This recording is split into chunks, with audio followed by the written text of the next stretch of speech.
Баршаңызға сәлем, сіздермен бірге Гүлфия Ерболқызы. Бүгінгі бейнеде өте дәмді, тез дайындалатын пирогтың жасалу жолымен бөлісемін. Міндетті түрде осы бейненің соңына дейін менімен бірге болып жасап көріңіздер. Түскі кешкі шайға дәмді бірдеңе қажет болса, кеңес беремін осы пирог жасауға.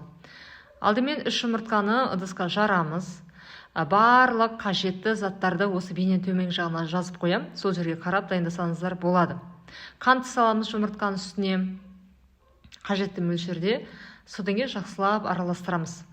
Менде осындай ручной венчик, егер сіздерде миксер болса, миксермен араластыруға болады.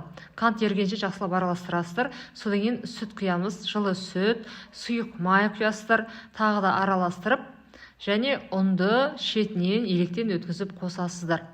Ұнды кішкене қосқаннан кейін үстіне бір кіші қасық разрыхлитель қосасыздар, яғни қопсықыш қосасыздар. Жақсылап барлығын араластырамыз. Яғни қою бір келкі масса болу керек. Қатты сұйық болмау керек.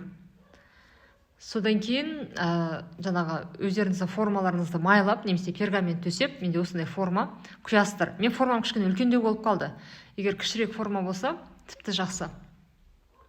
Барлығын құямыз да қызып тұрған духовкаға, яғни 180 градусқа 40-45 минут пісіріп аласыздар. Енді өз пештеріңізге қарайсыздар, себебі әртүрлі ғой. Пеш кейде тез пісетін кездері болады. Мен үстінің біркелкі болсын деп алып тастадым пирогтың, және қазір әдемілеп осы ұсақтап пирогтың жаңағы үстіңгі қабатымен әдемілеймін пирогтың үстін. Үстіне сгущенка құямын. Міне сгущенка өздеріңізге ұнайтын алсаңыздар болады.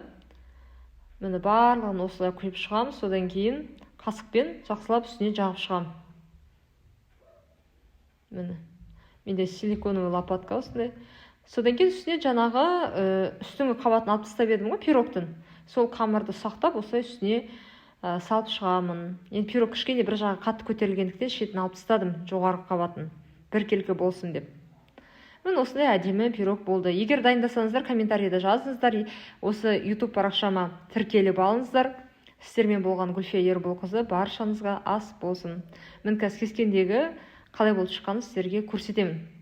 Осы YouTube арнамда өте көп рецепттер бар. Міндетті түрде тіркелуді ұмытпаңыздар, жарай ма?